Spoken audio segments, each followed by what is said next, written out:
90 రోజుల కోర్సు పూర్తి చేస్తే చాలు 100% ప్లేస్మెంట్ సపోర్ట్ తో సాఫ్ట్వేర్ జాబ్ మీ సొంతం. వెంటనే కోడ్ జ్ఞాన్ డెస్టినేషన్ ని సంప్రదించండి.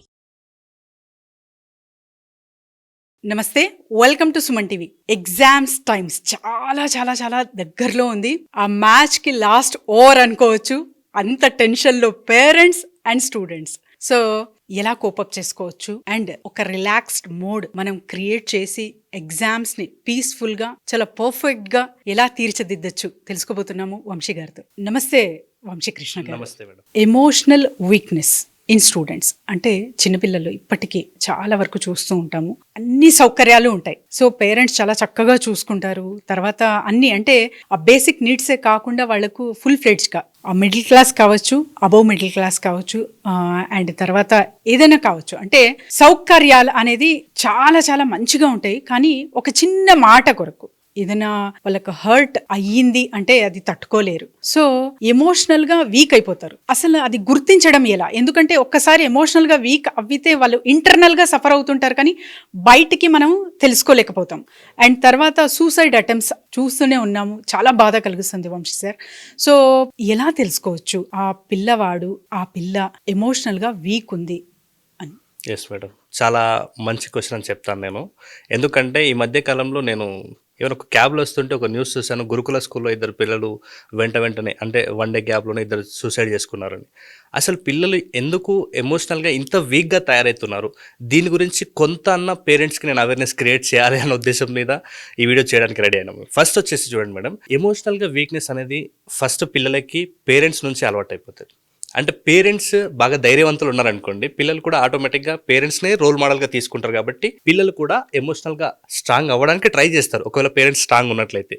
అదే పేరెంట్స్ ఎమోషనల్లీ వీక్ ఉంటే అదే పేరెంట్స్ని మళ్ళీ వాళ్ళు ఎలా ఉన్నా పిల్లలకి రోల్ మోడల్ వాళ్ళ పేరెంట్సే. కాబట్టి ఎమోషనల్గా వీక్గా ఉన్న పేరెంట్స్ని రోల్ మోడల్గా తీసుకుంటే వీళ్ళు కూడా ఎమోషనల్గా వీక్ అవుతారు. దెన్ సెకండ్ వన్ వచ్చేసి వాళ్ళ చుట్టూ ఉన్నటువంటి ఆ ఎన్వైర్న్మెంట్లో ఎలాంటి వాళ్ళు ఉన్నారు, ఎమోషనల్లీ స్ట్రాంగ్ పీపుల్ ఉన్నారా, ఎమోషనల్లీ వీక్ పీపుల్ ఉన్నారా, ఈ 2 విషయాలను బట్టే పిల్లలు ఎమోషనల్గా వీక్గా తయారవుతున్నారా, ఎమోషనల్గా స్ట్రాంగ్గా తయారవుతున్నారు అనేది ఆటోమేటిక్గా మనం గుర్తుపెట్టాలన్నమాట. ఇప్పుడు చూడండి మేడం, ఫర్ ఎగ్జాంపుల్ అంటే ఎమోషనల్గా స్ట్రాంగ్ గురించి ఒక చిన్న ఇన్సిడెంట్ చెప్తాను. ఇప్పుడు అడవికి రాజు మామూలుగా సింహం. అయితే ఆ సింహము బలంగా స్ట్రాంగ్గా ఉన్నప్పుడు అన్ని జంతువులను కూడా అది ఎదిరిస్తుంది. అంటే దాన్ని చూస్తే అన్ని జంతువులు కూడా భయపడతాయి. ఇప్పుడు అదే సింహం చాలా వీక్గా స్ట్రెంగ్త్ లేదు, అసలు మొత్తం దాని ఎముకలు మొత్తం బయటికి కనబడుతున్నాయి, అది నడవడానికి కూడా చేత అవ్వట్లేదు, దానికి ఎనర్జీ అసలు ఏమీ లేదు.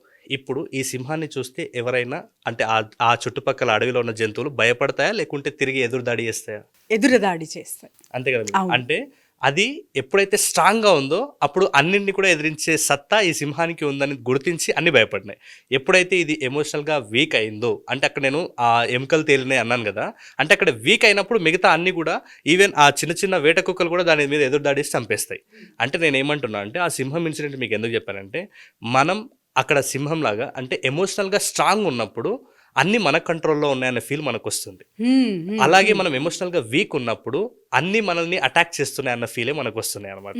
కాబట్టి ప్రతి పేరెంట్ దీన్ని బాధ్యతగా తీసుకొని మీ పిల్లలు ఎమోషనల్గా స్ట్రాంగ్గా ఎలా చేయాలి అన్న దాని గురించి ఆలోచన చేయండి. అసలు ఎమోషనల్గా వీక్ ఉన్నారని ఎలా ఫైండ్ అవుట్ చేయాలనేది నేను ఈ వీడియోలో చెప్తాను. ఫస్ట్ వచ్చేసి వీళ్ళు ఓవర్గా రియాక్ట్ అవుతుంటారు మేడం.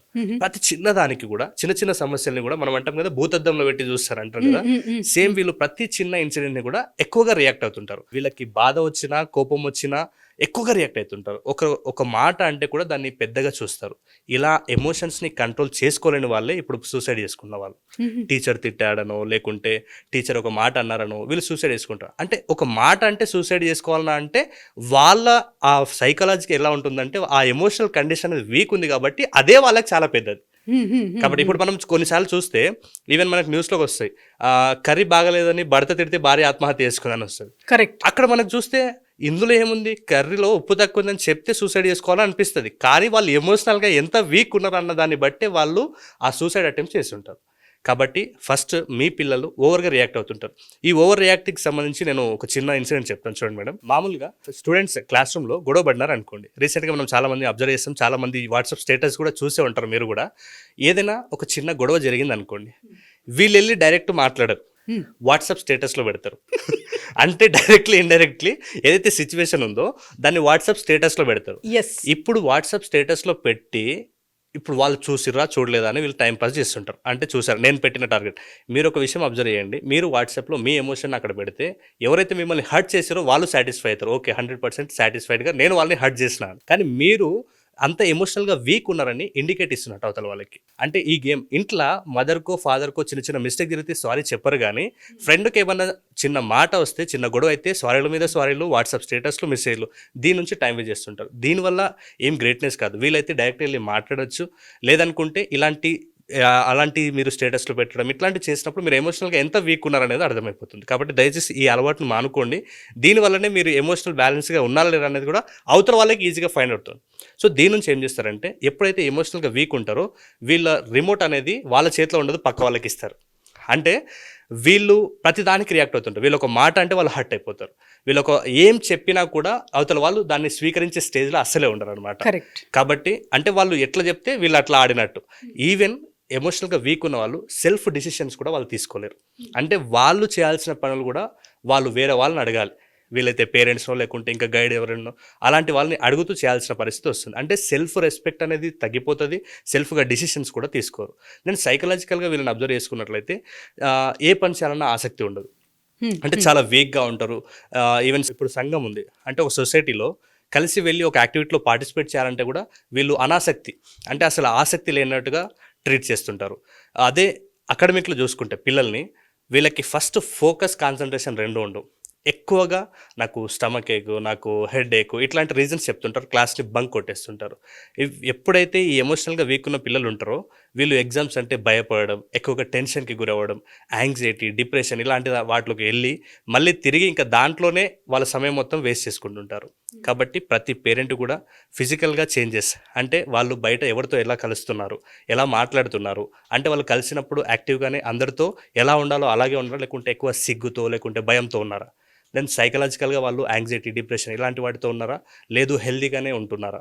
అదే అకాడమిక్లో కూడా అబ్జర్వ్ చేయండి. అంటే వాళ్ళు ఎలా చదవడానికి వాళ్ళు కరెక్ట్గా అంటే పాజిటివ్గా ఉన్నారా, లేకుంటే చదువును కూడా భారంగా ఫీల్ అవుతున్నారా, క్లాసులు బంక్ కొట్టడం, ఎగ్జామ్స్ అంటే భయపడడం, స్కిప్ చేయడం ఇలాంటివి చేస్తుంటారు. కాబట్టి దయచేసి పేరెంట్ మీ పిల్లలు ఎలాంటి స్టేట్ ఆఫ్ మైండ్లో ఉన్నారు అన్నదాన్ని గుర్తించి ఆ ఎమోషనల్గా వీక్ ఉన్న వాళ్ళని స్ట్రెంథన్ చేసే ప్రయత్నం చేయండి. వాట్సాప్ స్టేటస్కి స్టేటస్లో భావిస్తారనమాట. ప్రతి ఒక్క ఎమోషన్ కూడా అందులో పెట్టడం జరుగుతుంది. సో ఇది చాలా చక్కగా చెప్పారు మీరు. సో ఎమోషనలీ స్ట్రెంథన్ అనేది చాలా చాలా పవర్ఫుల్. సో అది నీడెడ్. అండ్ ఇవన్నీ అంటే చిన్న చిన్న వాటికి కూడా మనం ల్యాక్ అవ్వి ఏదో పెద్దగా అది ఫైనాన్షియల్ పరంగా కావచ్చు, సో రిలేషన్షిప్ పరంగా కావచ్చు కోల్పోతూ ఉంటారు. బంగారమైన భవిష్యత్తు స్టూడెంట్స్ది, కానీ ఎమోషనల్గా వీక్ అవ్వడం వల్ల చాలా చాలా కోల్పోతూ ఉంటారు వంశీ గారు. సో వీటన్నిటికీ చెక్ పెట్టడానికి ఎలాంటి tips and techniques with your classes అందిస్తున్నారు, అండ్ అది ఎప్పుడు? ఎస్ మేడం, యాక్చువల్గా ఒకవేళ ఇలాంటి ప్రాబ్లమ్తో ఫేస్ చేస్తున్న వాళ్ళు ఆన్లైన్, ఆఫ్లైన్ అపాయింట్మెంట్ తీసుకోవచ్చు. లేదు అనుకుంటే మనం ఎవ్రీ సండే కూడా టాపర్ స్టడీస్ ఇక్కడ వర్క్షాప్ని డిజైన్ చేస్తాం. సో దానికైనా అటెండ్ అవ్వచ్చు. లేదంటే రీసెంట్గానే మనం స్టార్ట్ చేసాము 1 డే ఆన్లైన్లో మెమరీ స్కిల్స్కి సంబంధించిన కోర్స్ కూడా మనము అందించడం జరుగుతుంది. సో ఆసక్తి కలిగిన వాళ్ళు ఇందులో ఏదో ఒక వర్క్షాప్కి అటెండ్ అయినా కూడా మీరు ఎమోషనల్గా ఎలా బ్యాలెన్స్ ఉండాలి, ఎలా చదవాలి అనే దాని పట్ల కంప్లీట్ క్లారిటీ, ఒక బ్లూ ప్రింట్ని నేను మీకు అందిస్తాను. So that's great thing sir. So చూసారు కదండి, ఎవరైనా సరే ఆసక్తి గల వారు తొందరగా రిజిస్ట్రేషన్ కావాలి అంటే కింద స్క్రోల్ అవుతున్న నెంబర్కి కాంటాక్ట్ చేయండి. Team will guide you. Thank you sir. Thank you so much. Thank you.